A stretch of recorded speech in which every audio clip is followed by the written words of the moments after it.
Assalamualaikum warahmatullahi wabarakatuh.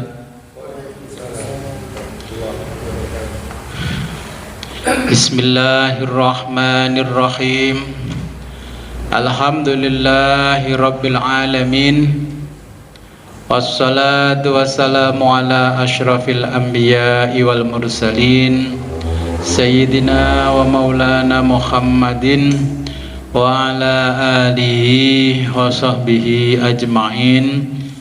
Amma ba'du, la hawla wa la quwwata illa billahil aliyyil azim. Alhamdulillah, pada pagi hari ini kita diberikan kenikmatan yang sangat luar biasa sehingga kita bisa kembali ngaji kitab tafsir Jalalain. Sebelum kita mulai pengajian ini, marilah kita berkirim Fatihah terlebih dulu kepada junjungan kita baginda Nabi besar Muhammad sallallahu alaihi wasallam dan kepada muallif kitab tafsir Jalalain. Semoga dengan berwasilah ini kita diberikan kemudahan oleh Allah dalam memahami kitab tafsir Jalalain. Ila hadratin Nabil Mustafa Rasulillah Muhammad sallallahu alaihi wasallam wa ala alihi wa aswaji wa alati wa dzurriyyatihi wa ahli baitihi wa jami'i ashabihil kiram. Al-Fatihah.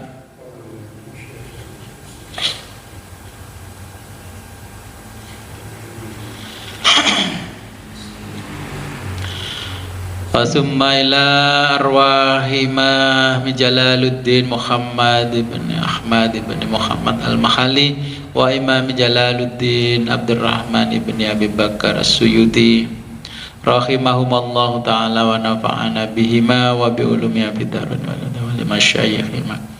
Al-Fatihah. A'udzu billahi minasyaitonir rajim. Bismillahirrahmanirrahim. Ghairil maghdubi 'alaihim.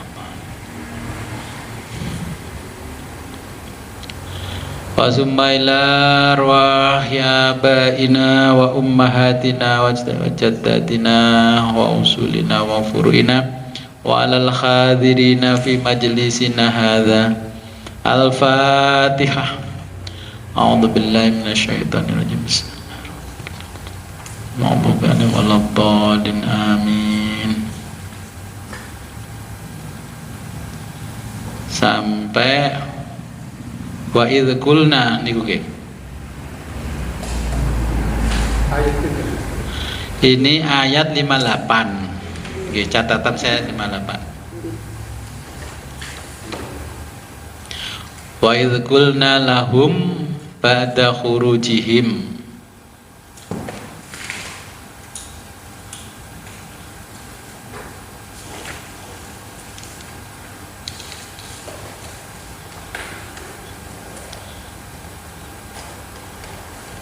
Lima delapan tabun atau meriki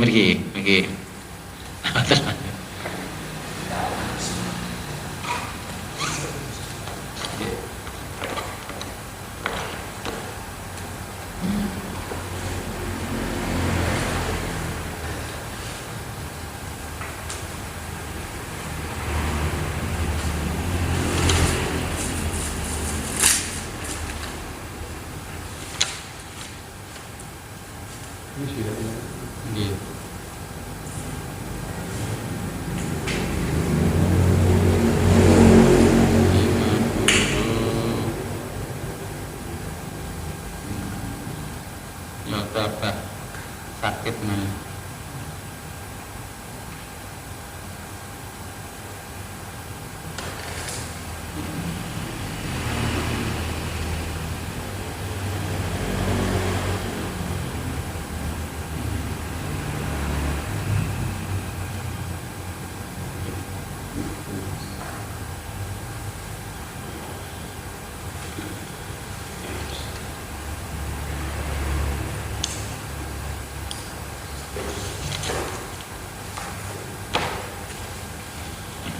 Arif sampun panggil.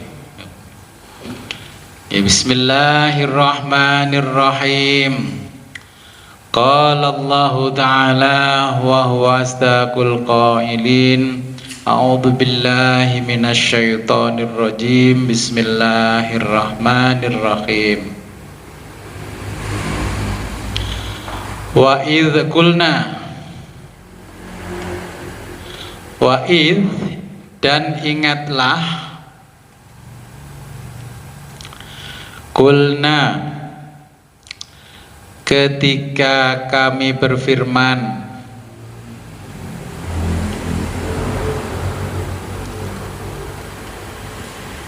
lahum, kepada mereka. Mereka ini Bani Israel.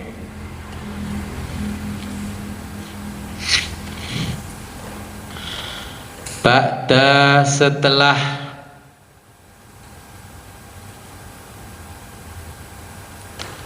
khurujihim, mereka keluar,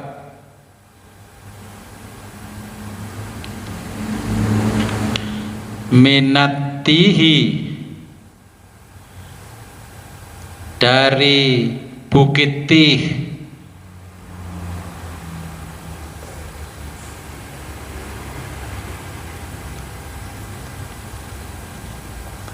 udkhulu, masuklah kamu,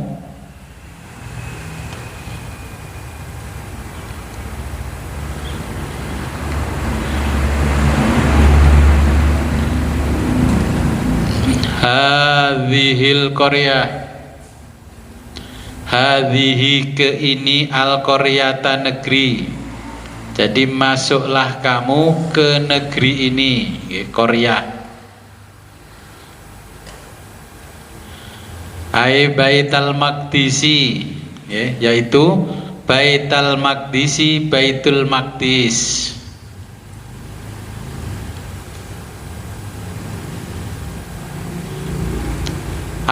Atau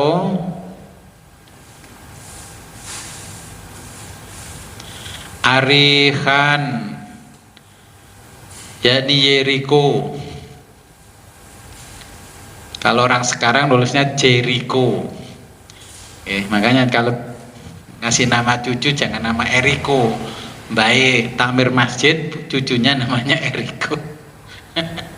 Eriko ini kalau bahasa Yahudi dan Nasrani namanya Yerusalem. Jadi Jericho, Eriko.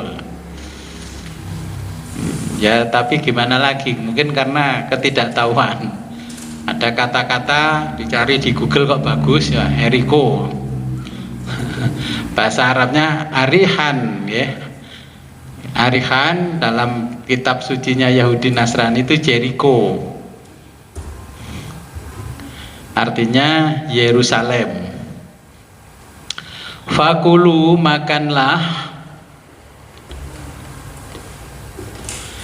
minha, di antara makanan itu,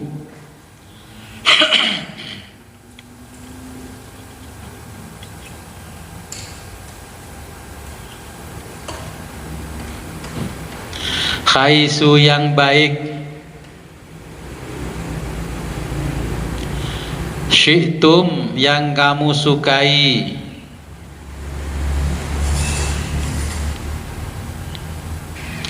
raghadan, dengan nikmat,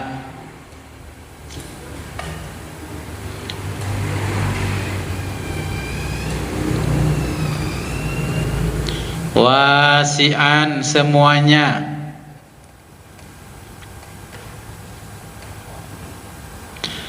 la, tidaklah, tanpa ada, khajro, larangan, fihi, di dalamnya,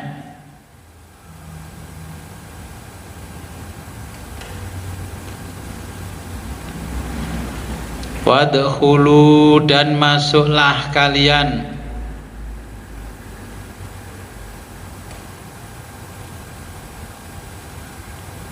al-baba, pintu gerbangnya,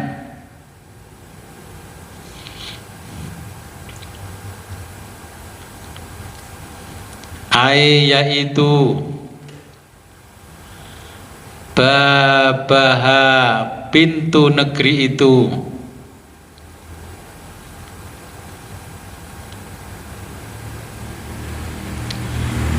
sujjadan, dengan keadaan bersujud, aimun hanina, menundukkan diri, ya, maksudnya sujadan itu munhanina.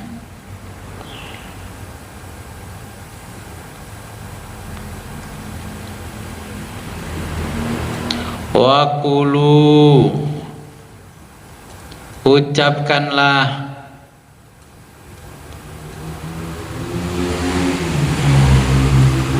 mas'alatuna, sebagai permohonan kita semua,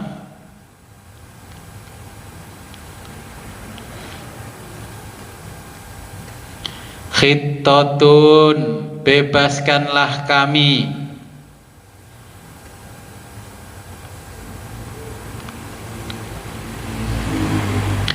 yaitu antuhuttu anna, antuhuttu, bebaskanlah, anna, kami, khotoyana, dosa-dosa kami,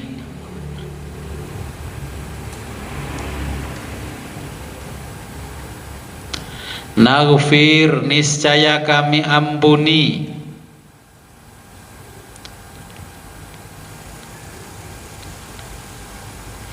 wafi, dan menurut qiraatin, satu qiraah,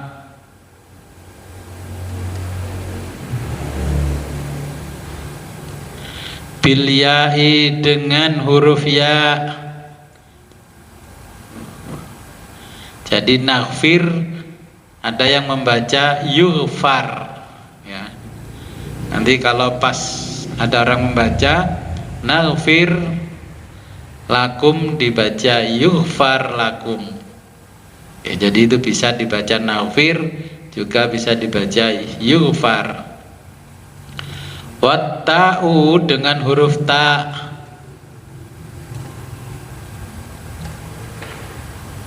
atau taghfar, ya, tughfar. Jadi ada yang baca yughfar, ada yang membaca tughfar.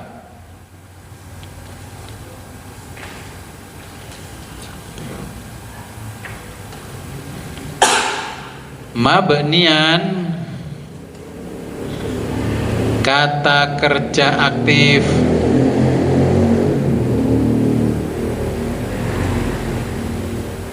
lil maf'uli, untuk maf'ulnya,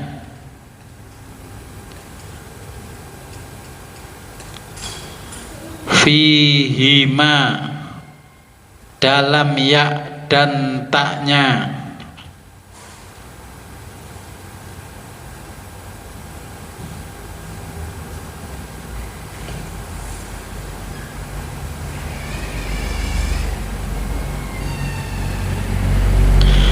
lakum, kalian semua, khotoyakum, kesalahan-kesalahanmu,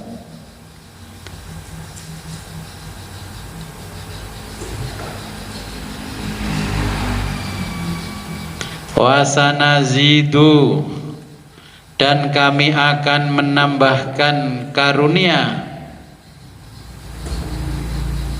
al-muhsinina,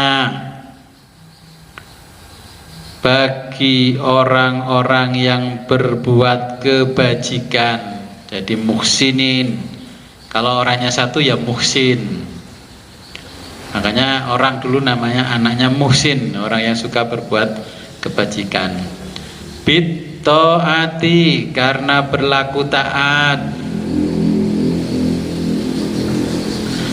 sawaban, mendapat pahala, Oke, saya jelaskan dulu di ayat 58. Ini lanjutannya yang kemarin ya. Itu ada kata arihan. Oke, dalam kitab arihan, di dalam kitabnya orang-orang Yahudi atau Nasrani disebut Jericho. Nah, Jericho ini adalah Yerusalem yang sekarang terkenal Yerusalem, yang bom-boman setiap hari itu namanya Yerusalem.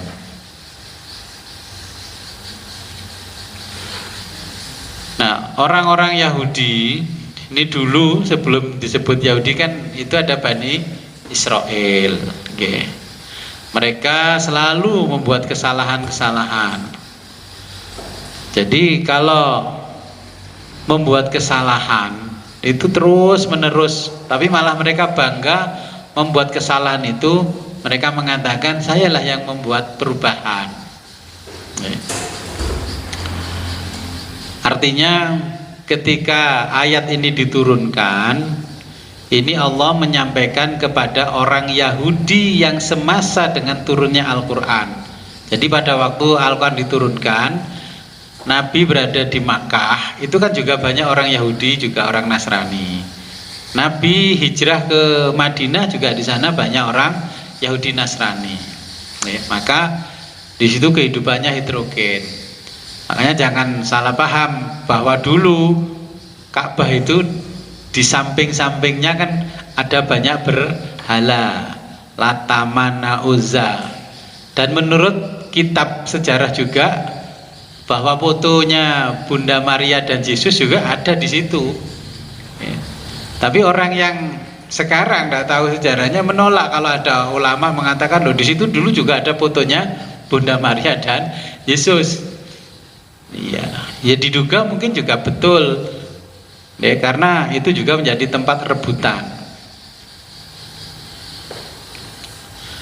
Allah menjelaskan bahwa kesalahan-kesalahan nenek moyang, orang tua, ya, tidak menjadi tanggung jawab anak cucu, tetapi perilaku buruk itu menjadi beban anak cucu. Contohnya, jenengan kalau hari ini jadi presiden ngutang triliunan, triliun dolar bukan triliun rupiah. Setelah pensiun ya nggak mikir, tapi ya beban anak cucu itu yang sekarang mikir bagaimana bayar hutangnya. Harusnya uang dipakai beli susu anak-anak bayi biar nggak stunting. Akhirnya pakai beli apa? Semen, beli yang tadi itu loh. Ya mau bagaimana lagi? Yeah. Anak cucu itu tidak bertanggung jawab atas dosa orang tua, tapi terkena imbasnya, ya, sebab kesalahan orang tua.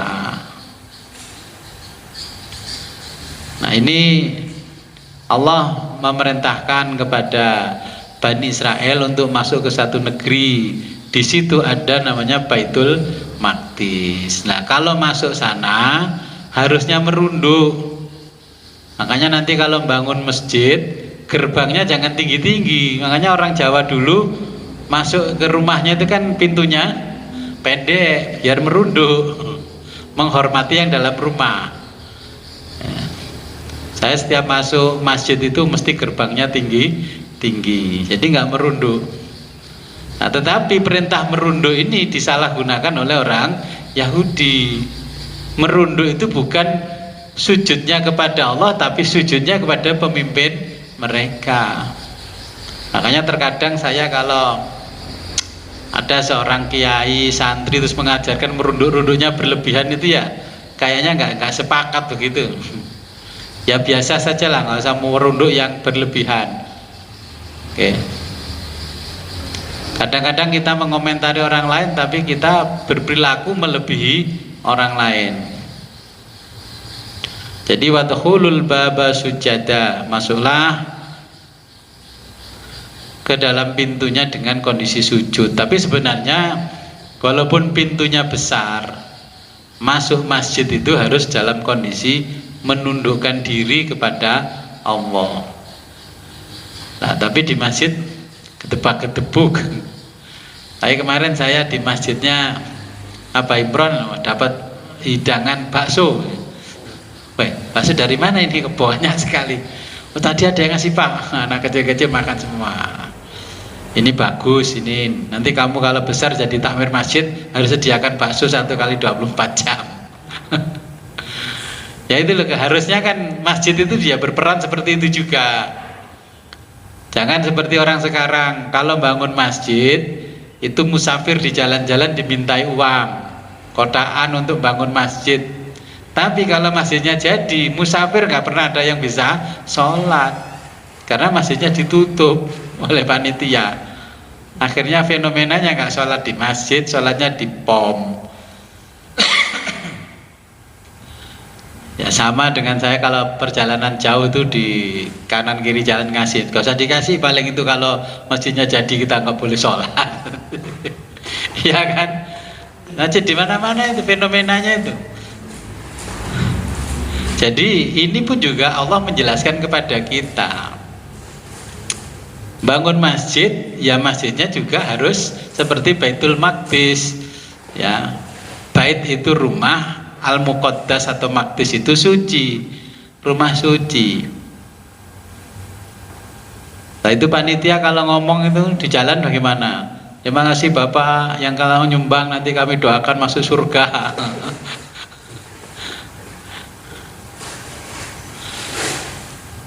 Ini Allah itu menceritakan ketika mengelola Baitul Maqdis. Allah itu kan mengajarkan begini mengelola Baitul Maqdis itu. Jadi di dalam masjid itu para takmir, pemimpin masjid itu nggak boleh pegang teknis di bawah. Ketua takmir nggak boleh ikut pegang teknis di bawah, nyapu dan sebagainya nggak boleh.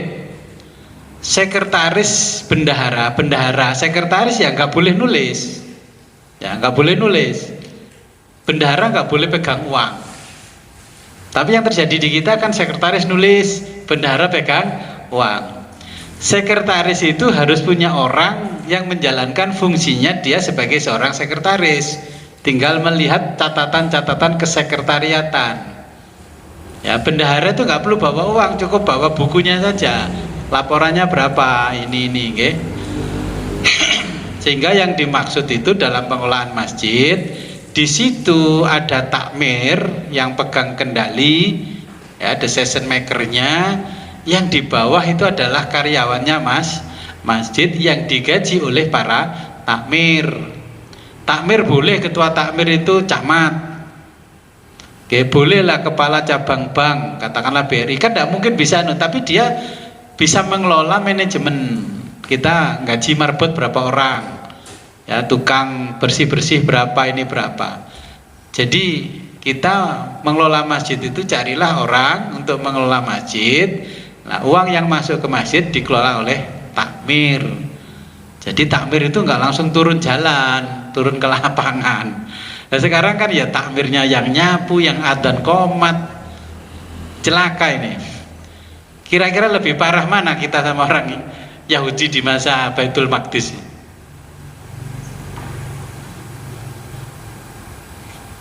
Nah, makanya ini yang dimaksudkan al-muhsinin, orang-orang yang berbuat kebaikan, kebajikan itu sudah, saya nggak apa-apa jadi takmir, tapi karena saya pengusaha kaya, saya pejabat, sudah semua itu operasionalnya berapa. Nah, takmir-takmir inilah yang urunan untuk mengoperasionalkan, dalam istilahnya Al-Quran, memakmurkan masjid. Terus karyawan mulai yang sapu-sapu, bersih-bersih, ya, menjaga masjid, yang adzan qomat itu digaji berapa? Ya gajinya kalau kita di Jombang Kediri, ya UMR-nya Jombang sama Kediri. Nah, tugasnya kan takmir cukup telepon kanan kiri relasinya yang kaya-kaya itu untuk memakmurkan masjid, yang menjaga parkiran ketika sholat jamaahnya meludak, ya, Jumatan dan sebagainya. Nah, itu tugasnya takmir. Tapi takmir kan nggak bertugas menjaga parkiran. Jadi ini dulu Allah menjelaskan juga tentang pengelolaan masjid namanya Baitul Maqdis, yang hari ini jadi rebutan 3 agama besar, Yahudi, Nasrani, dan Islam. Semuanya merasa punya itu. Karena apa? Agama mereka itu satu rumpun, satu keluarga. Okay. Yahudi juga Nabi Ibrahim, Nasrani juga Nabi Ibrahim, okay. Bani Israel ya jelas Nabi Ibrahim, Islam juga Nabi Ibrahim. Nah, semuanya rebutan satu masjid namanya Baitul Maqdis. Perang-perangan itu hanya masjid. Kalau saya membatin begini, timbangi royoan yang namanya Yahudi merebut Baitul Maqdis, Nasrani merebut itu. Bikin aja lah duplikat di tempat lain. Dan sampai hari ini saling membunuh Palestina begitu kan, karena rebutan warisannya baik.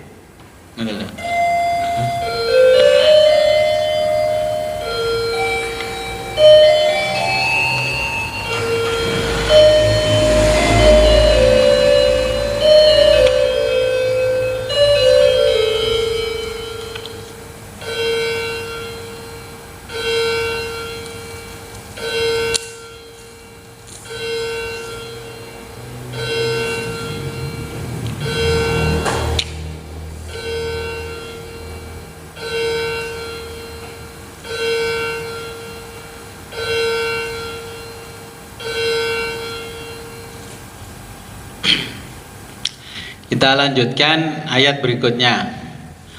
Fabaddalal ladzina zalamu. Fabaddala, maka mengubah atau mengganti, ya.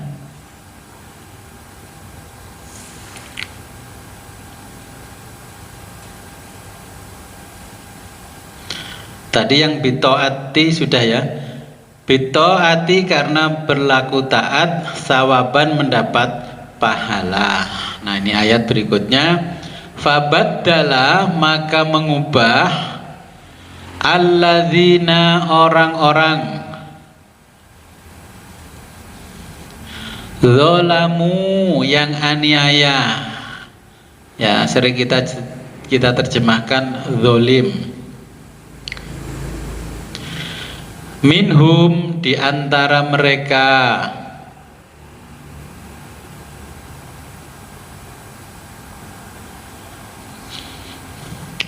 kaulan titah, ya titah itu sanen perintah, ghairul ladina, yang tidak dititahkan,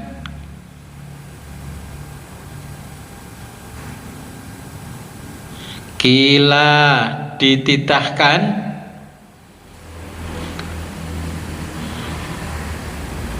lahum, kepada mereka. Mereka maksudnya Bani Israel.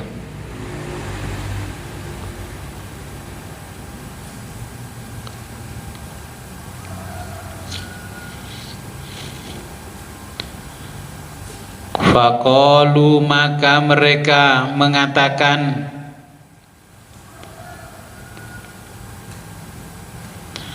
habbatun, permintaan kami,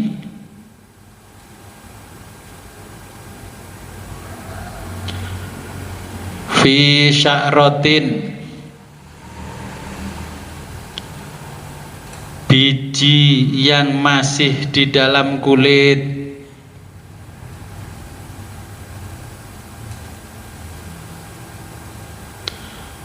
wadakholu, bahkan mereka memasukinya,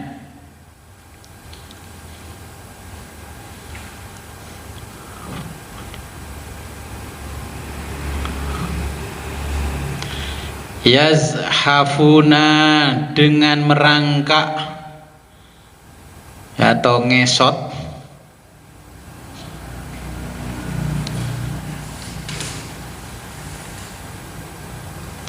ala, di atas,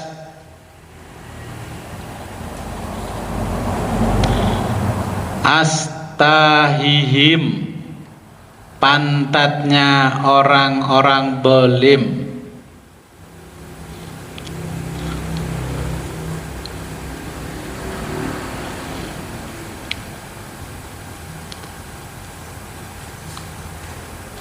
Fa'anzalna maka kami turunkan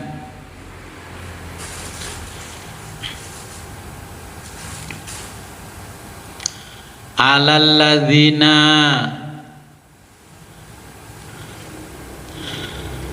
ala atas alladzina orang-orang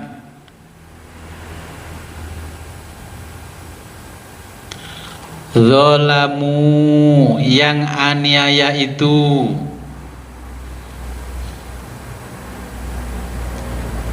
fihi di dalam titah itu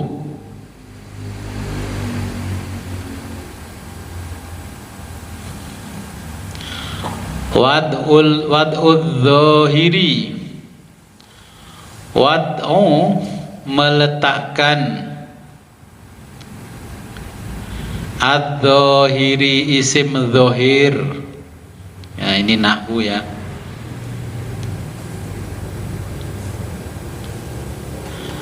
Maudhi'al mudmari maudhi'a dengan menggunakan al mudmari kata ganti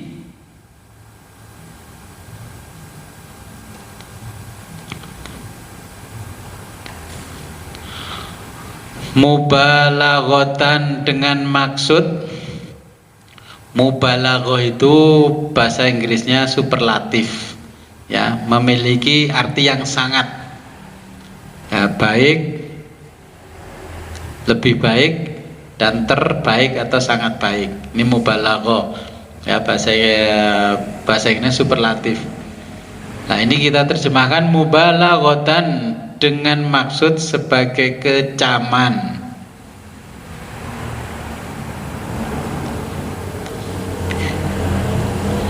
Fi dalam takbihi menjelek-jelekan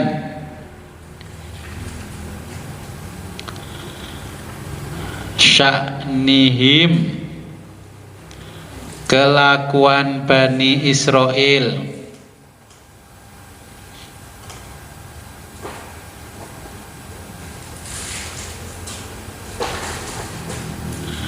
rijzan siksa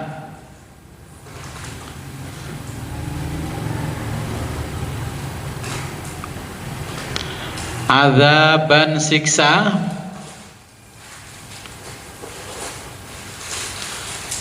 ta'unan berupa penyakit ta'un ya, wabah virus seperti tahun kemarin itu namanya ta'un. Minas samai dari langit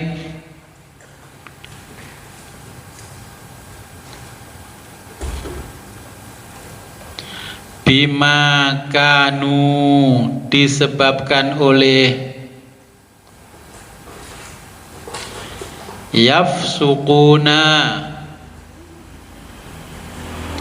kefasikan mereka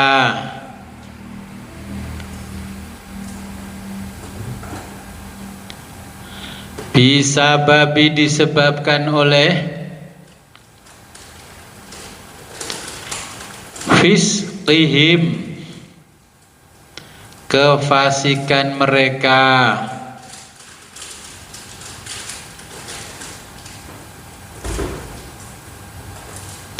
yaitu khurujihim keluarnya Bani Israel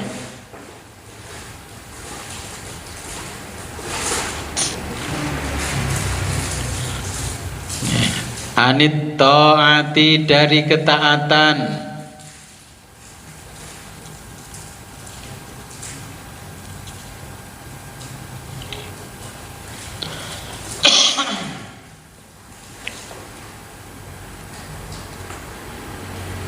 fahalaka maka mati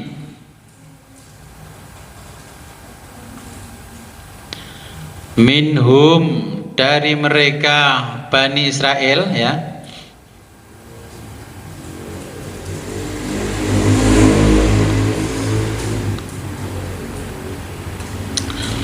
fi sa'atin, fi dalam sa'atin, waktu 1 jam, fi sa'atin, dalam waktu 1 jam, sab'una alfan, sab'una 70, alfan ribu, jadi sab'una 70.000 dalam kurung orang ya, 1 jam, setiap jam mati 70.000 orang. Atau aqallu, mendekati jumlah itu. Ini 70.000 orang di masa Nabi Musa, ya banyak sekali. Kalau sekarang ya jutaan. Kalau perang Israel Palestina mati 10.000 itu ya sama dengan mati di zaman Nabi Musa paling cuman 10 orang. Kita sekarang penduduk dunia 5 miliar. Oke, mati segitu kan sedikit. Sebenarnya perang itu KB yang paling mujarab. Ya. Itu KB yang paling mujarab ya perang itu, mati dengan sendirinya, nggak usah diatur-atur. Nah di sini ayat ini juga masih melanjutkan yang tadi. Ini seruan Allah kepada Bani Israel yang hidup sezaman dengan Al-Quran, bukan Bani Israel yang sebelum Nabi dilahirkan, sebelum Al-Quran diturunkan. Nah sampai ini orang-orang Bani Israel yang sekarang masih hidup ini seruan Allah kepada mereka. Nah peringatan kepada mereka atas nikmat-nikmat yang diberikan Allah kepada leluhur mereka dan keturunannya. Diberi kecerdasan yang luar biasa, mereka malah membanggakan diri. Dan Bani Israel itu nasab sangat penting. Orang Yahudi nasab itu sangat penting. Nah pantas kalau keturunan orang-orang yang dari anak cucu Yahudi sekarang mempertahankan nasab mati-matian. Makanya Allah itu menunjukkan yang penting bukan nasabnya, yang penting adalah ketaatannya. Anak cucu tidak akan dimintai pertanggungjawaban perbuatan orang tua ataupun perbuatan nenek moyangnya, tapi anak cucu ikut menanggung resiko kesalahan-kesalahan orang tua. Contohnya orang tua kita meninggalkan hutang, ya anak cucunya ikut nanggung hutang. Itu secara kecil keluarga. Kalau secara besar negara, pemimpin kita meninggalkan hutang, ya pemimpin berikutnya ya harus bertanggung jawab. Siapa yang bayari perbuatan-perbuatannya? Ya sudah dijelaskan Allah di dalam Al-Quran itu, ya anak cucunya. Caranya bagaimana? Ya pajaknya dinaikkan, beli BBM dibatasi 100.000. Kalau nggak pakai barcode dibatasi 400.000. Jadi kita nggak usah heran apapun yang menjadi perbuatan nenek moyang kita pun juga kena imbasnya. Makanya kalau orang Hindu, Buddha itu kan disebutnya karma. Kita tidak mengenal hukum karma, tapi risiko kita itu menanggung semua apa yang pernah dilakukan oleh nenek moyang dan orang tua kita. Ya orang tua merencanakan begini, akhirnya gunungnya longsor. Sampai mereka ini ditegur oleh Allah, diingatkan oleh Allah juga tidak mau, dan mereka malah tidak taat. Maksudnya Allah itu tawadhu sujadan tadi itu adalah kepada Allah, tapi berbalik diminta tawadhu sujud kepada ulamanya Bani Israel dan orang Yahudi, ya sampai kakinya dicium-cium dan sebagainya. Sampai hari ini kan seperti itu. Nah mereka sudah tidak sholat lagi, Makanya tadi di negeri itu ada tembok. Tembok itu sebagai pengingat. Di zaman Nabi Musa, orang-orang Bani Israel dikejar-kejar Fir'aun, dijadikan budak oleh Fir'aun dan sebagainya. Makanya sekarang disuruh sholat di situ malah tidak sholat, malah meratapi temboknya. Makanya tembok itu sekarang dikenal dengan tembok ratapan. Sama tahu kita ke Masjidil Haram, yang diratapi kan Ka'bahnya. Sama dengan orang Yahudi meratapi tembok ratapan. Ya sudahlah, Allahumma labbaik labbaik la syarika lak labbaik, tidak perlu sampai segitunya. Wujudnya dari dulu sudah dijelaskan oleh Allah, itu batu hitam. Sayyidina Umar juga mengatakan, andai kata aku tidak melihat kekasihku mencium kamu, kamu tidak akan saya cium, karena terbuat dari. Nah, kenapa orang Yahudi Nasrani itu merebut yang namanya Ka'bah di zaman itu? Ya. Dan kenapa saya ditanya orang dulu, Gus, kenapa ibadah haji itu kan syariat bukan turun langsung kepada Nabi Muhammad, itu kan kepada Nabi Ibrahim, dan Ibrahim pun juga sebelumnya juga sudah ada ya, dari zaman Nabi Adam. Memang disitulah Baitullah. Ya kalau kita mau jujur, memang ndak boleh dihapus. Itu karena apa? Itu adalah ibadah yang mempunyai nilai ekonomi yang sangat tinggi. Sampai Raja Abraha itu mau memindahkan Ka'bah ke Yaman, burung ababil turun. Jadi jangan heran kalau orang yang pemikirannya duniawi atau materialistik itu menganggap ibadah haji itu adalah ibadah yang mempunyai nilai ekonomi yang strategis dan lumayan tinggi. Makanya oleh Nabi Muhammad tidak dihapus syariat itu. Ya betul, akhirnya orang Arab bisa menikmati itu. Ya, belum ditemukannya sumber minyak, kehidupan mereka ya hanya menggantungkan dari orang-orang yang pergi haji dan umroh. Sekarang minyak sudah keluar, semua keluar. Wah, berlaku orang Arab, kamu travel kalau nggak bayar 1 tahun di depan nggak akan saya kasih hotel. Akhirnya travel yang di Indonesia bingung setiap hari mengerahkan marketingnya untuk dapat jamaah umroh. Nah ini pun jadi kontroversi dari dulu, makanya jangan heran.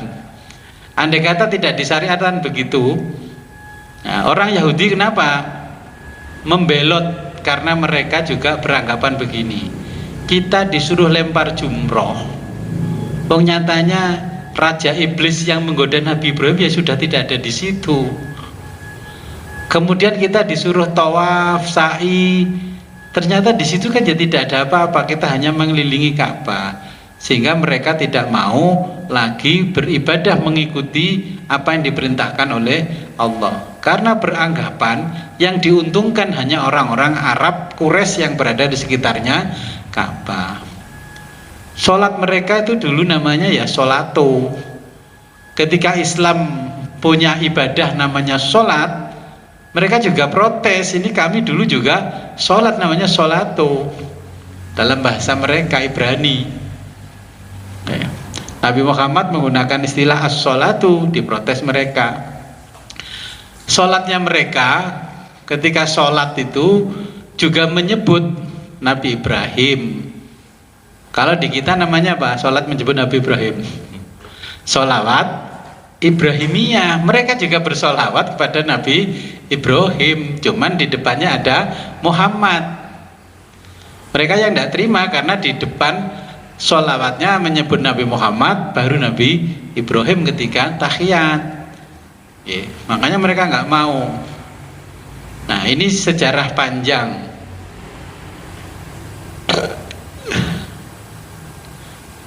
Nah mereka kalau mau beribadah, mereka mengucapkan kalimat Sema Yisrael, ya, Israel, Adonai Elohim, Adonai Ehad.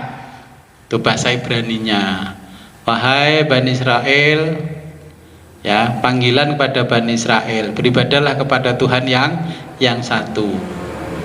Makanya kalau jenengan mendengarkan di YouTube itu kan, itu adzannya mereka juga punya adzan, kita juga punya adzan. Oke.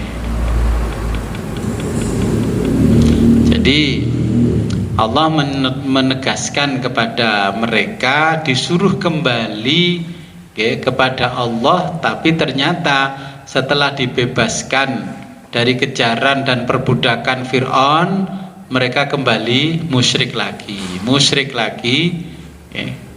Makanya terus Allah menurunkan wabah sampai 1 jamnya itu meninggallah orang 70.000. 70.000 di zaman Nabi Musa. Saya kecil aja berapa pemilih lurah di desa ini kan cuman berapa ratus orang.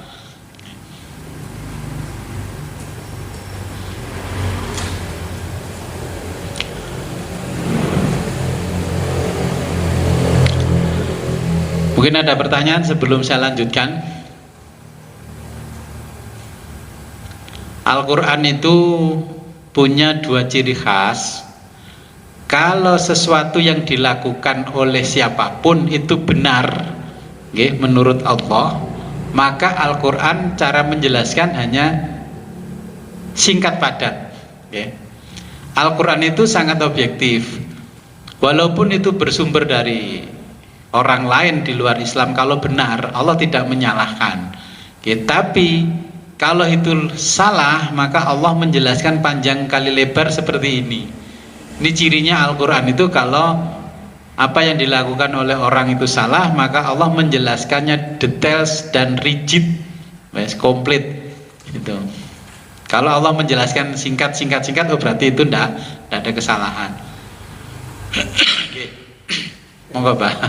Assalamualaikum warahmatullahi wabarakatuh. Waalaikumsalam warahmatullahi wabarakatuh. Ini menarik, artinya sejarah yang sampai sekarang ini enggak tuntas, yaitu Masjidil Aqsa itu ya. Jadi Masjidil Aqsa ini lebih dulu terkenal dengan Masjidil Haram yang ada di Ka'bah sekarang. Kok kenapa di Masjidil Haram Ka'bah beraman, artinya yang memegang kendali umat Islam, sedangkan di Masjidil Aqsa sampai sekarang kok umat Islam itu nomor berapa dari keberadaan orang-orang Yahudi yang menguasai di situ.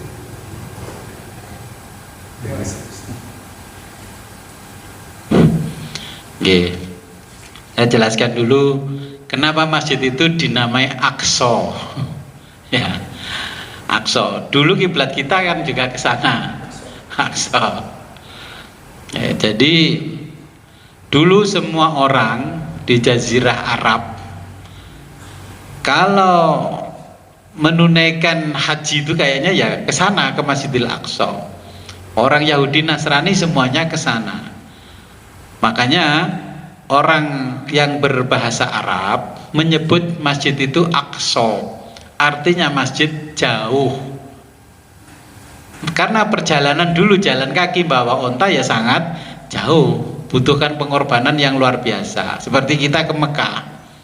Ya, makanya masjid itu oleh sebagian orang disebut Masjidil Aqsa. Padahal masjid sana namanya Baitul Muqaddas atau Baitul Maqdis. Ya. Sehingga Nabi sudah memprediksi kalau kiblatnya ke sana, nanti umat Islam itu juga akan terpengaruh dengan kondisi geopolitiknya orang-orang di sekitar Masjidil Aqsa. Maka Nabi di Masjid Qiblatain itu setiap sore mendangkan wajahnya ke langit, kapan ini diturunkan perintah supaya kiblat dipindahkan ke Masjidil Haram, ke Ka'bah. Akhirnya turunlah perintah bahwa kiblatnya umat Islam ke Masjidil Haram dan titiknya di Ka'bah. Ya. Dulu ketika kekhalifahan para sahabat, Masjidil Aqsa Yerusalem itu dikuasai oleh umat Islam. Pada akhirnya sampai ada perang namanya perang salib. karena perang antar agama. Kemudian sampai masa Harun al-Rasyid itu juga dikuasai umat Islam. Nah, sampai ke masa Turki Utsmani atau Ottoman itu dikuasai umat Islam. Nah, Turki Utsmani itu menjalankan yang namanya, kalau orang sekarang kan toleransi. Orang Yahudi yang tercecer di mana-mana dan Bani Israel itu dijemput kembali, dibawa pulang ke rumahnya, disuruh merawat Baitul Maqdis dan sebagainya yang ada di situ, karena itu peninggalan nenek moyangnya. Dengan janji kepada kekhalifahan Turki Utsmani tetap membuka diri untuk umat yang lain seperti Nasrani dan Islam. Tetapi setelah diberikan kekuasaan itu, malah yang Palestina dicaplok oleh mereka, dicaplok, dikuasai. Padahal tujuannya kekhalifahan Islam itu dikembalikan sebagaimana sejarah asalnya. Sejarah asalnya yang punya itu kan orang-orang Palestina, tapi sekarang dikuasai oleh orang-orang Israel. Nah, tapi kata Israel hari ini berbeda dengan Israel pada zaman Nabi dan Nabi Musa. Israel hari ini nama negara, bukan nama satu suku, tapi nama negara. Nah, sehingga permasalahan ini tidak tuntas karena Nabi sudah memprediksi bahwa umat Islam kalau kiblatnya tetap ke sana, nanti terbawa geopolitiknya mereka. Nah, kenapa? Ya otomatis rebutan satu tempat tadi, sehingga Nabi meminta kepada Allah supaya kiblatnya diizinkan ke kiblat yang pertama Nabi Adam, yaitu adanya di Ka'bah. Nah, kemudian sampai hari ini kenapa nggak merdeka-merdeka? Yang takut merdeka itu bukan kita. Yang takut merdeka itu para sultan dan emir yang ada di Jazirah Arab. Coba nanti Palestina merdeka, Israel merdeka dengan negara demokrasi, apa nggak akan mempengaruhi geopolitik negara-negara kerajaan yang di sekitarnya? Pasti Arab tidak akan jadi negara kerajaan lagi. Emirat Arab tidak akan jadi kerajaan lagi, semua tidak akan jadi kerajaan lagi. Itu kalau kita melihat dari sisi sejarah. Ya, untungnya Nabi kita ini wawasannya sangat luas, jadi tidak mau terganggu ibadahnya umatnya dengan geopolitik. Itu kan hanya sebatas geopolitik. Sehingga di situ ada peninggalan nenek moyangnya orang Nasrani, ya kan, ada Nazaret, ada Baitul Lahmi, tempat lahirnya Nabi Isa. Maka ibunya Nabi Isa itu dinamakan Maryam. Makanya saya itu kadang tidak setuju kalau cucunya anaknya hamil, mbahnya nyelameti si jabang bayi bacakan surat Yusuf dan bacakan surat Maryam. Kita tahu nggak nama Maryam itu arti dalam bahasa Ibrani-nya apa?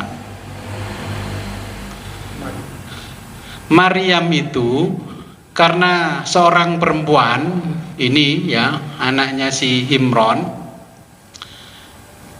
itu mengalami satu kejadian yang luar biasa, hamil tanpa suami. Punya anak lahir yang luar biasa, punya mukjizat. Maka mereka itu menjuluki dalam bahasa Ibrani Maryam, perempuan yang mendapatkan kedukaan yang luar biasa, maka julukannya dalam bahasa Ibrani Maryam. Nah, sehingga dalam bahasa mereka kalau perempuan Maryam, kalau laki-laki Mario. Walaupun itu dari Al-Quran, saya tidak mengambil nama Maryam untuk anak cucu, karena itu dulu kisahnya perempuan yang sangat malang dan sangat mengalami kondisi kedukaan yang luar biasa. Bani Israel menjuluki Maryam.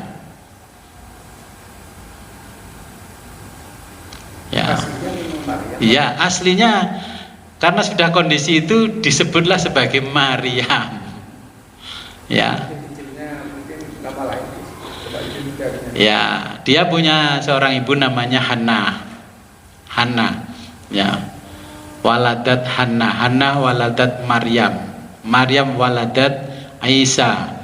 Ya. Jadi dulu namanya Marai Umma. Ya, Marai Umma karena mengalami kondisi seperti itu disebut Maryam. Dalam bahasa Ibrani, orang yang mengalami kedukaan yang luar biasa. Wis jatuh ketimpa tangga. Maka ketika di dalam mihrab kok makanan-makanan itu ada. Oke. Padahal waktu itu kurma belum musimnya berbuah, tapi ada kurma. Oke. Ketika itu juga belum waktunya musim anggur berbuah, itu ada. Sehingga ditanya, ini dari mana Maryam? Ini dari Allah. Setiap sore dikunjungi oleh malaikat Jibril. Tidak apa-apa kamu dijuluki mereka sebagai Maryam. Nah, jadi itu sejarah panjang sejak zaman Nabi Ibrahim wafat. Semua orang mengklaim dirinya keturunan Nabi Ibrahim. Mereka merebut tanah Palestina, merebut Baitul Maqdis, dan semuanya mereka mengatakan di dalam tubuh kami mengalir darah Ibrahim. Nah, ternyata yang menguasai itu dengan kalimat-kalimat begitu, setelah dites di zaman dulu, justru mereka itu keturunan palsu Nabi Ibrahim. Yang satu mengatakan di dalam tubuh kami mengalir darahnya Ishak. Yang satu lagi di dalam tubuh kami mengalir darah Ismail. Orang dulu nggak ada DNA ya, tesnya nggak ada DNA. Hanya ada yang namanya macan, singa. Pokoknya binatang-binatang buas itu begini. Karena kalau betul-betul di dalam dirinya ada mengalir darahnya Nabi, maka binatang buas pun tidak akan mau memakan. Maka di dalam satu kerangkeng itu ada singa, harimau, di situ orangnya dimasukkan. Kalau nggak dimakan 1 kali 24 jam, berarti betul di dalam dirinya ada darahnya seorang nabi. Hari ini nggak usah repot-repot tes DNA mahal-mahal. Kalau yang ngaku-ngaku anak cucunya nabi, bawa aja ke kebun binatang ini, masukkan ke kandangnya macan, dimakan apa enggak? Ya kan? Di zaman Harun ar-Rasyid juga sudah ada perempuan yang mengaku Alawiyin, anak cucunya Nabi. Resah orang karena di sana betul-betul dihormati waktu itu. Tapi Harun al-Rasyid selalu mimpi kalau dia bukan anak cucunya Nabi. Akhirnya ulama-ulama itu didatangkan, bagaimana ini? Ini ada orang yang mengaku anak cucunya Nabi. Para ulama mengatakan kalau tes case zaman dulu yang namanya anak cucu Nabi itu kalau betul-betul di dalamnya ada darahnya Nabi mengalir, binatang buas pun tidak akan menyentuh apalagi menggigitnya. Kemudian Fatimah itu dimasukkan ke dalam kerangkeng, ternyata nggak berani. Oke.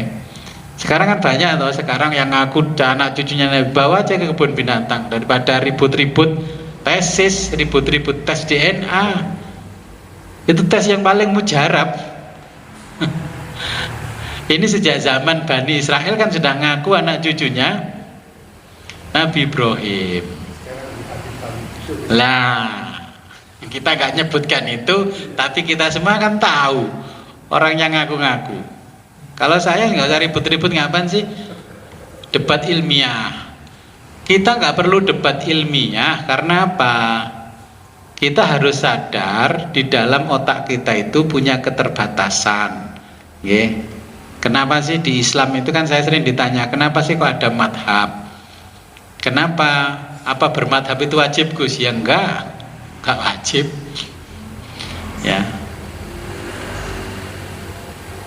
Jadi karena di dalam diri manusia itu subjektivitasnya juga terbatas, ya, relativitasnya juga terbatas. Makanya muncullah madhab-madhab, karena sudut pandang itu pasti terbatas. Nah, saya nggak mau kembali ke masa lalu seperti Bani Israel yang diceritakan di sini. Contohnya, kalau saya mengatakan bahwa menyentuh perempuan tidak membatalkan, kalau saya berijtihad sendiri, oh ternyata sudah ada pendahulu saya, ya kan? Saya kalau mencari ayat ternyata menyentuh perempuan itu batal. Saya mau berijtihad ternyata sudah ada yang mendahului, namanya Imam Syafi'i. Ya percuma, kita malah buang-buang waktu. Yang ideal ya sudahlah, nenek moyang sudah mencarikan jalan keluar dengan ijtihad, tinggal ngikuti. Bukan berarti kita nggak bisa berijtihad. Kalau ijtihad setiap malam gini kan ya nggak mungkin kita bisa ngaji, nggak mungkin bisa bekerja. Tetapi kondisi itu jangan dimanfaatkan seperti Bani Israel, okay? Jadi kalau bicara sejarahnya Baitul Maqdis sangat panjang. Kenapa Allah mengatakan seperti itu? Karena mereka merubah ajaran-ajarannya Allah. Seperti contohnya waris. Kalau seperti kita punya anak laki-laki pertama dapat 2, setengah dari hartanya orang tua dimiliki anak pertama. Anak perempuan tidak dapat apa-apa. Nah, anak laki-laki kedua dapat setengahnya anak laki-laki pertama. Anak laki-laki ketiga dapat setengahnya anak laki-laki. Nah, terus dan seterusnya, perempuan tidak dapat. Sehingga di dalam hukum waris pun di Al-Quran itu ya kan laki-laki mendapatkan 2 bagian perempuan. Karena apa? Karena di masa lalu laki-laki di Arab sampai keturunan Bani Israel itu yang menggantikan fungsi orang tua ketika orang tua tidak bisa apa-apa adalah anak laki-laki. Ketika orang tuanya sakit, yang mandiin, nyebokin, masak di dapur adalah anak laki-laki. Pantas kalau anak laki-laki mendapatkan 2 bagian. Tapi kalau anak laki-laki Indonesia, wabil khusus Jawa, pantas gak dapat 2. Karena kalau bapaknya sakit, anak perempuan kok yang nyeboi, mandiin, nungguin di bawahnya tempat tidur, nyiapkan obatnya. Paling kakak laki atau saudara laki-lakinya cuma telepon, bapak piye dik? Ya kalau mengikuti ayat itu seharusnya anak perempuan kalau di Jawa yang dapat 2 bagian. Ya.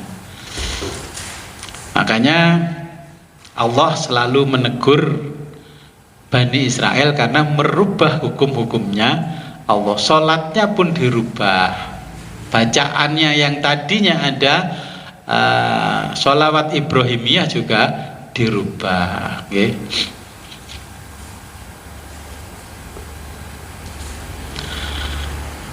Nah, kenapa ini sejarahnya panjang? Sampai zaman Nabi, zaman Nabi lahir sampai zaman Nabi Muhammad itu diangkat sebagai Nabi. Kan Nabi selalu dimusuhi oleh orang-orang Yahudi.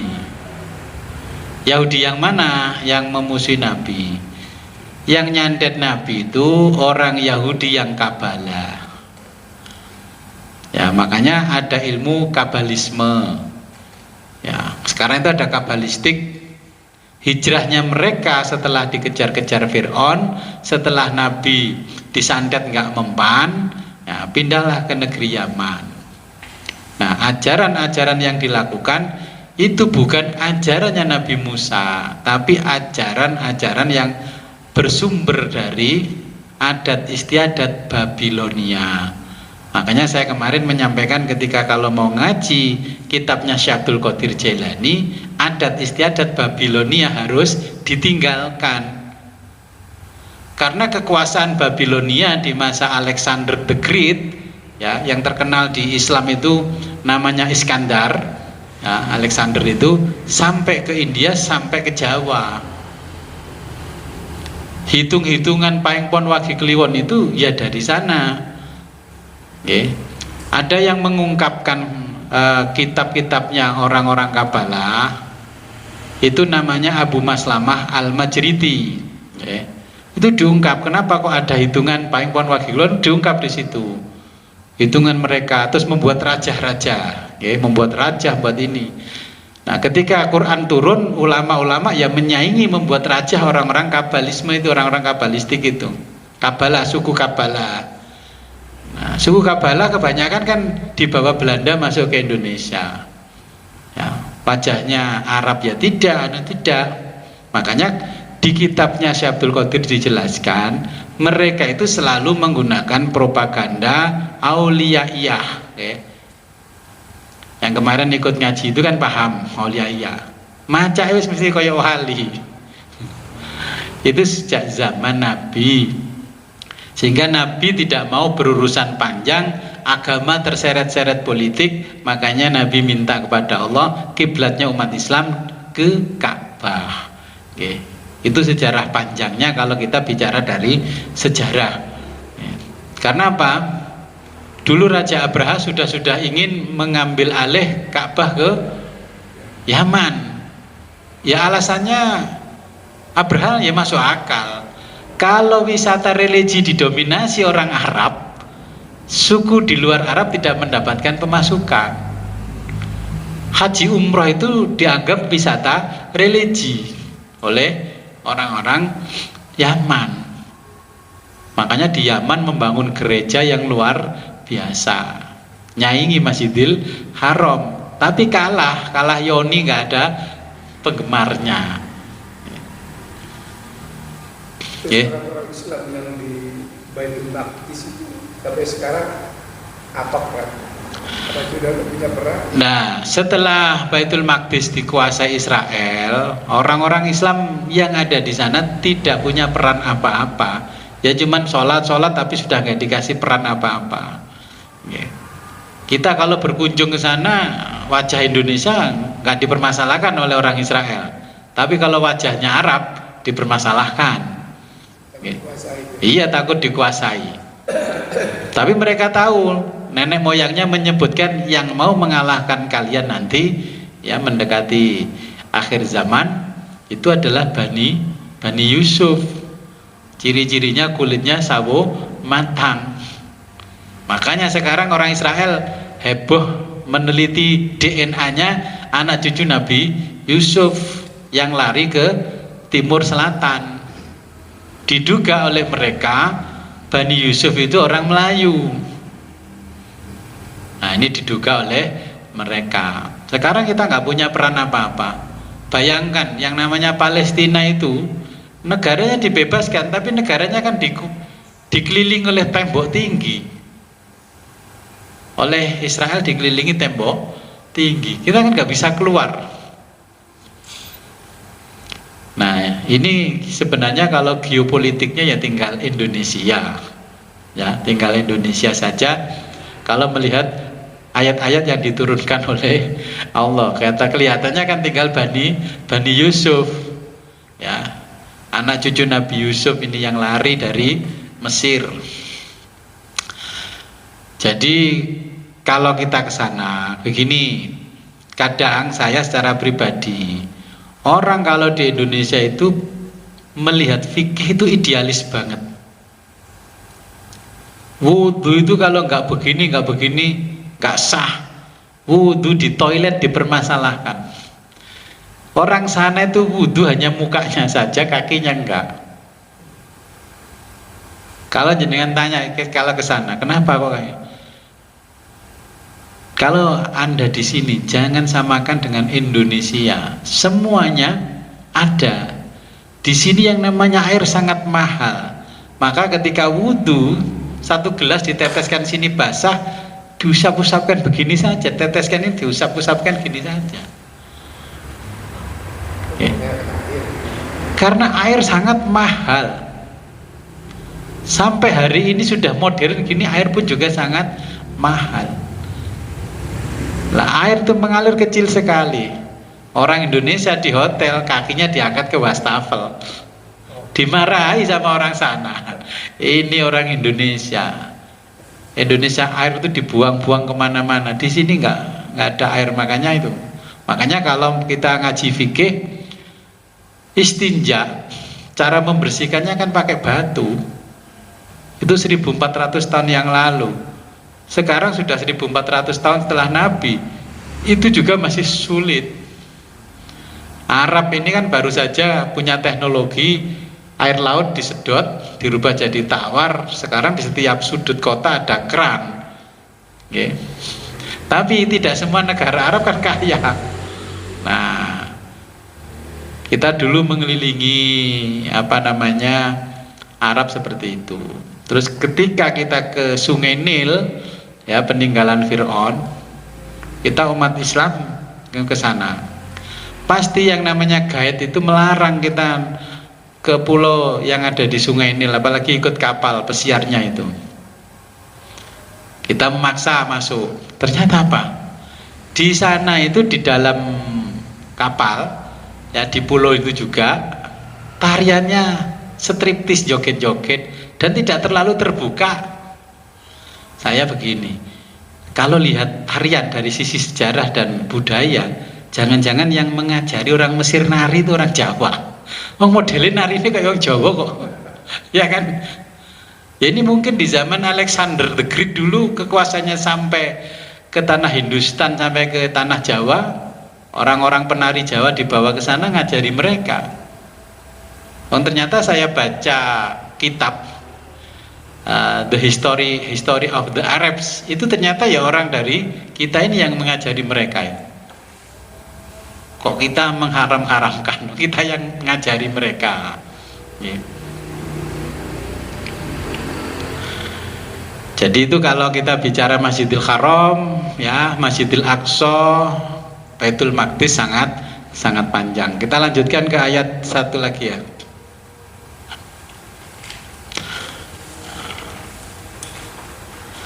Nah, Allah melanjutkan ke ayat 60. Wadhkur, wadhkur dan ingatlah, wahai Muhammad. Ini Nabi Muhammad suruh menyampaikan kepada Bani Israel, orang-orang Yahudi itu untuk mengingat. Wadhkur dan ingatkanlah atau ingatlah idhis tasqa Musa, idhis tasqa ketika memohon siapa Musa, Nabi Musa, yaitu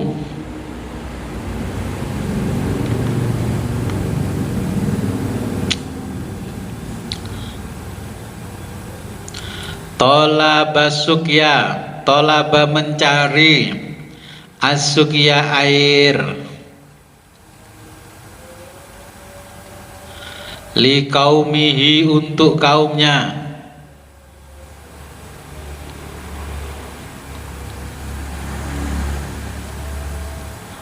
waqad atoshu, waqad dan yang sangat atoshu kehausan ya, mereka Bani Israel,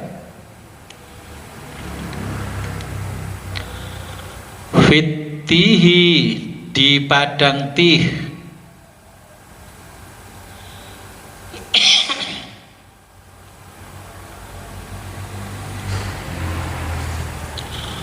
fakulna lalu kami firmankan,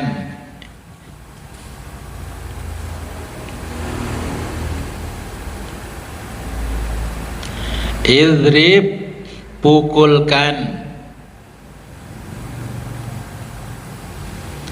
biasoka tongkatmu,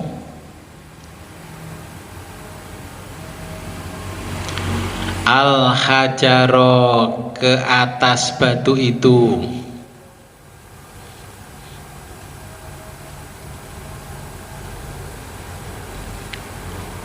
wahwa yaitu batu,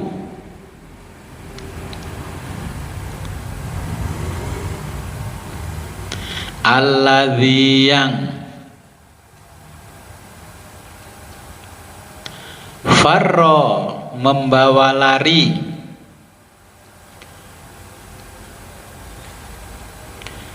bisaubihi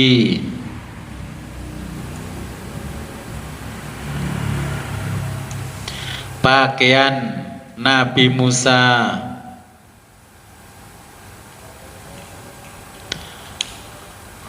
khafifun bentuknya tipis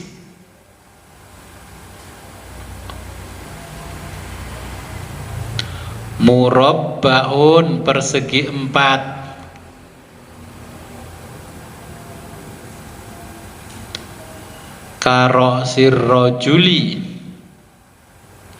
karosi seperti kepala ar-rajuli seorang laki-laki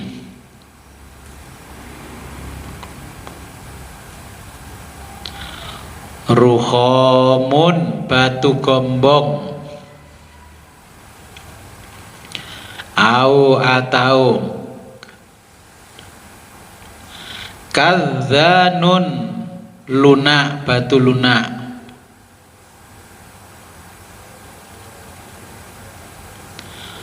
fadzarabahu lalu dipukulnya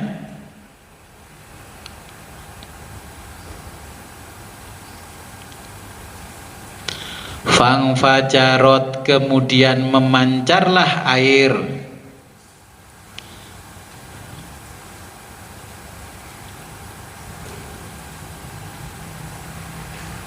insyaqat terbelahlah batu itu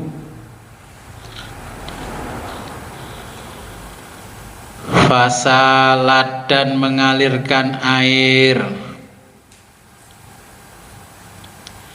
minhu dari batu itu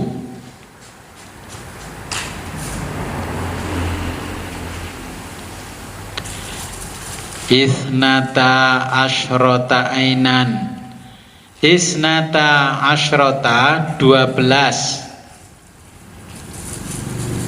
ainan mata air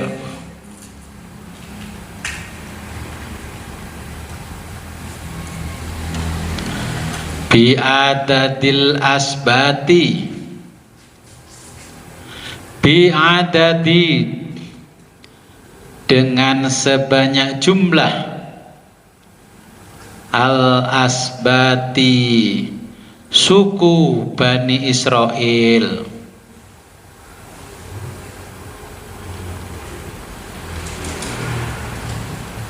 qad sungguh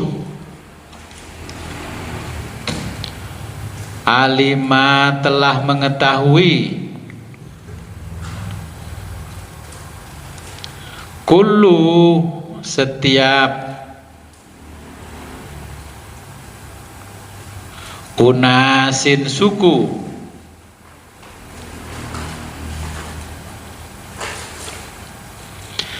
sibtin suku-suku minhum di antara mereka mereka Bani Israel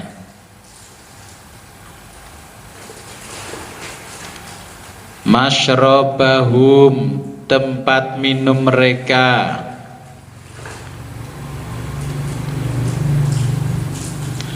maudhi'a tempat masyrabihim minum mereka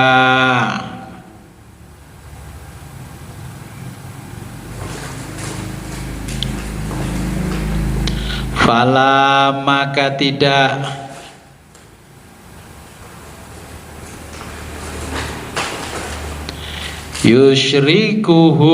yusyriku saling berebut hum setiap suku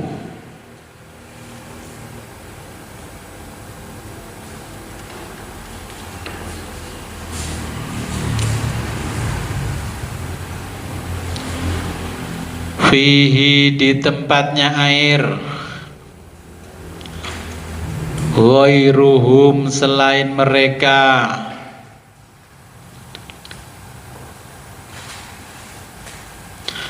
Wa qulna dan kami firmankan lahum kepada mereka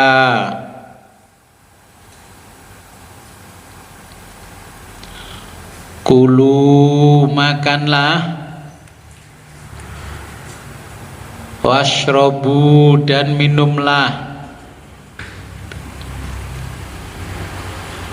mir rizqillahi min dari rizqillahi rizki yang diberikan Allahi oleh Allah.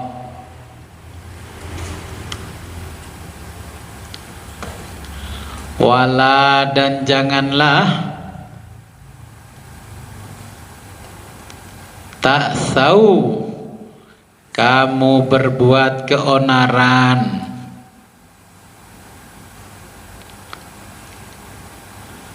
fil ardi di muka bumi.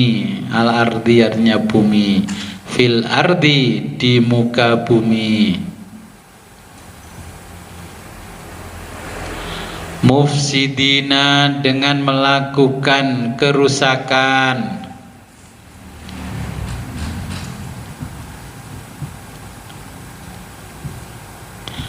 Halun, jadi kata mufsidin ini dalam tata bahasa Arab halun menjadi hal.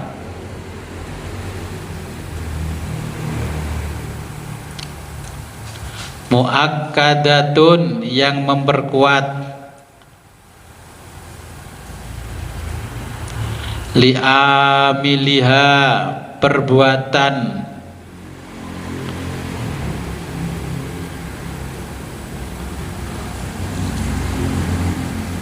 li'amiliha perbuatan pelaku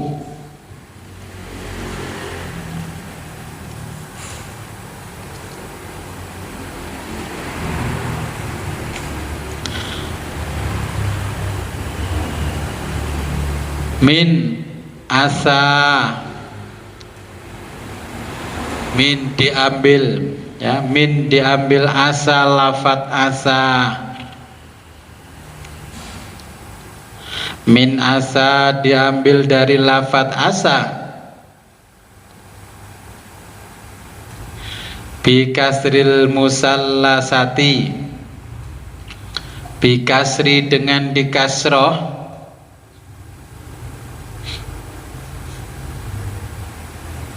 al musallasati 3 huruf,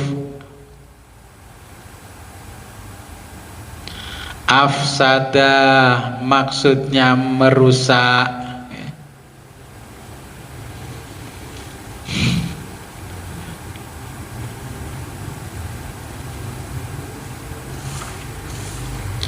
Saya jelaskan ayat yang ini. Jadi Nabi Muhammad mengingatkan kepada anak cucu Bani Israel termasuk orang Yahudi waktu itu, ingatlah ya ketika Nabi Musa memohon kepada Allah untuk mencarikan air minum ya, karena dikejar-kejar oleh Fir'aun. Nah pada waktu dikejar-kejar Fir'aun ternyata Nabi Musa sakit perut ya, sakit perut mules-mules. Nah kemudian Nabi Musa mendengarkan suara di telinganya. Musa, ambillah daun simbukan itu, kunyah-kunyahlah, tempelkan ke perutmu. Nah, setelah itu diambillah, dikunyah-kunyah, tempelkan ke perut, hilang mulus-mulusnya. Setelah itu lari lagi, ternyata masih mulus-mulus lagi. Ya, dalam sehari mulus-mulus. Diambil itu lagi, nah terus ditempelkan, hilang. Nah, kemudian Nabi Musa bertanya kepada Allah, kenapa ya Allah saya kok perut mulus-mulus kayak diude-ude ini? Ternyata ada ulama besar, ulamanya Nabi Musa itu namanya Bal'am bin Ba'urok. Nah, tertarik dengan tawarannya Fir'aun untuk nyandat Nabi Musa. Musa dengan iming-iming jabatan dan harta. Ya, Bal'am bin Ba'urah. Loh kenapa ya Allah, padahal aku yang jadi nabi, dia jadi ulama, kok bisa nyandet saya? Kata Allah, karena dia nyandet kamu menggunakan kalimat-kalimat yang ada di dalam Ismul A'dhamku. Kok bisa begitu? Iya, karena aku sudah berjanji siapapun yang berdoa menggunakan Ismul A'dhamku maka aku ijabah, walaupun untuk nyantet. Makanya bahaya Ismul A'dham itu. Nah, itu kondisi Nabi Musa dikejar-kejar oleh Fir'aun dan semua orang kehausan. Habis itu giginya Nabi Musa juga sakit gigi. Bagaimana ini giginya sakit? Kata Allah, kamu naiklah ke Gunung Tursina, ambil rumput Tiffany, ya, selipkan ke gigimu. Tapi nama rumput ini banyak dijadikan nama anak oleh orang-orang Chinese, Tiffany. Islam kan nggak ada. Padahal itu nama rumput yang diselipkan ke gigi Nabi Musa. Diambillah rumput Tiffany itu, diselipkan ke gigi, giginya sembuh. Dalam pengejaran Fir'aun, ya, dikejar Fir'aun, sakit lagi giginya. Akhirnya ambil rumput Tiffany, diselipkan lagi ke giginya. Setelah diselipkan lagi, ternyata nggak sembuh, tambah bengkak. Nabi Musa mengadu kepada Allah, ya Allah, gimana ini? Yang pertama saya kasih rumput Tiffany sembuh, yang kedua ini kok malah nggak sembuh, tambah bengkak. Kata Allah, wahai Musa, ketika pertama kamu itu sakit, memohon kesembuhannya kepadaku. Tetapi setelah saya kasih resep, kamu tidak datang lagi kepadaku, datangnya langsung ke apotek dan resepnya kamu copy, gitu. Jadi kan kalau ke dokter resepnya di copy sih, paling minimal sekarang kan difoto set. Nanti kalau sakit gini tinggal niteni resepnya. Ya, daripada mahal-mahal ke dokter di foto aja lah ini. Kita kalau minum obat ini saya sembuh. Tapi ketika minum kan nggak sembuh. Ketika datang ke dokternya ya dengan obat yang sama tapi sembuh. Bani Israel ngomong, wah itu sugestinya dokter. Itu kan mulutnya Bani Israel. Makanya dikasih contoh Nabi Musa, walaupun sudah dikasih resep oleh Allah, tidak boleh meninggalkan Allah. Kalau kita sekarang sudah dikasih resep oleh dokter, ya jangan tinggalkan dokter. Ya, wong ke puskesmas 5.000 aja kok. Males ke puskesmas kan ini ada resepnya juga, beli obatnya lo sama. Loh, Allah memberikan mukjizatnya itu karena kita datang ke dokternya, baru ditempelkan mukjizat di obatnya. Ya. Perilaku yang seperti itu persis Bani Israel. Dokter tambah sulit tambah larang. Ya. Makanya kita oleh Allah seperti itu. Nah, ini dicontohkan di dalam ayat ini. Nabi Musa akhirnya tangannya ini disuruh nempelkan ke ketiaknya begini. Nah, setelah itu pukulkanlah tongkatmu. Terus langsung dipukulkan di batu, memancarlah 12 mata air. Satu mata air itu untuk satu suku. Yang menggunakan suku-suku kan ya tetap Bani Israel. Nah, supaya nggak berebut, dikasih sudah satu pancaran mata air ya tetap berebut. Sama dengan kita, dikasih kekuasaan berebut lagi. Sampai dibelanya Abah Imron door to door, berebut lagi. Ya itulah namanya Bani Israel. Jadi Allah sudah menjelaskan panjang lebar tentang Bani Israel yang akhirnya menjadi Yahudi. Artinya itu menjelaskan juga kepada kita supaya kita tidak melakukan perbuatan-perbuatan sama dengan mereka. Makanya Syekh Abdul Qadir itu kalau kita ngaji kitabnya Syekh Abdul Qadir kemarin pembukaan kan, permintaan Syekh Abdul Qadir itu pokoknya tidak melakukan ritual-ritual Babilonia. Okay. Pernah tahu Babylon itu? Okay. Jadi di Quran itu kan Haruta wa Marut, di Babila Haruta wa Marut. Ada kisahnya malaikat yang diturunkan Allah ke negeri Babylon untuk memerangi sihir. Ternyata malah dia kalah dengan tukang-tukang sihir. Oke, malah perempuan diperkosa dan sebagainya, dikutuk oleh Allah, dia dijadikan planet Mars, oke, sama Jupiter. Nah, itulah namanya Harut Marut. Harutnya Mars, Marutnya Mars, Harutnya Jupiter. Nah, mereka akhirnya bukan menyembah Allah tapi menyembah dewa Mars dan Jupiter. Nah, itu masuk ke dalam kisah-kisah mitologinya orang Yunani. Ya. Jadi kalau ingin berjumpa Allah, ya itu harus ditinggalkan. Ada pertanyaan lagi?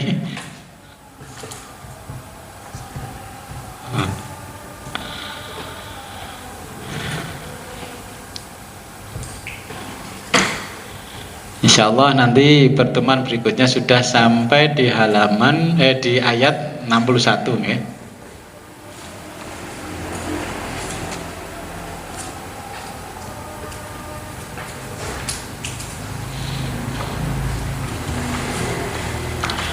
Jadi kisah Bani Israel ini sangat panjang, Yahudi juga sangat panjang. Ya, kita jangan mengikuti adat istiadat yang dilakukan mereka.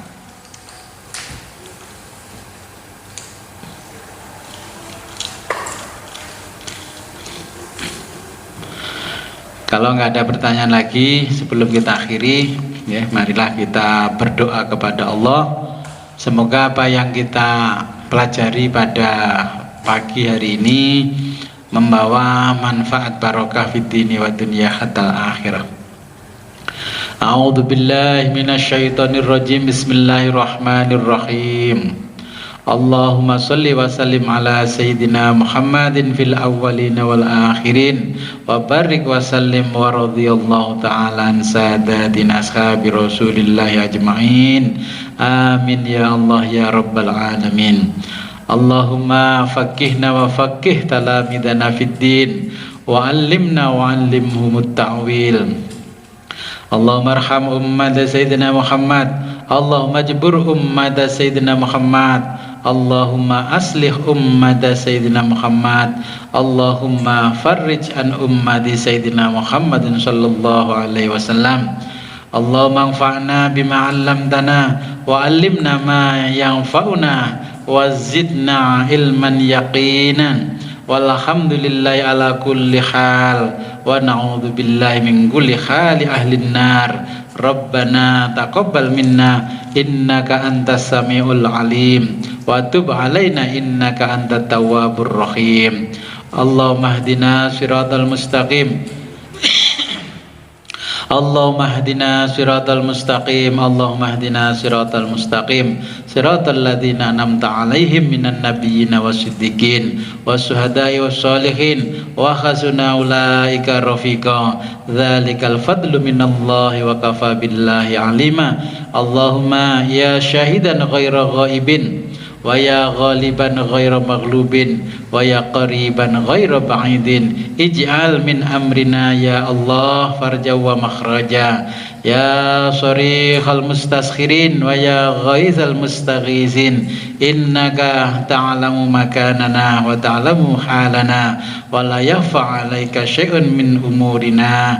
Rabbana atina fid dunya hasanah wa fil akhirati hasanah wa qina adzabannar. Wa sallallahu ala jami'il anbiya'i wal mursalin walhamdulillahi rabbil alamin. Al-Fatihah. A'udzu billahi minasyaitonir rajim. Akhirul kalam ihdinas siratal mustaqim wa billahi taufiq wal hidayah wa ridha wal inayah. Assalamualaikum warahmatullahi wabarakatuh.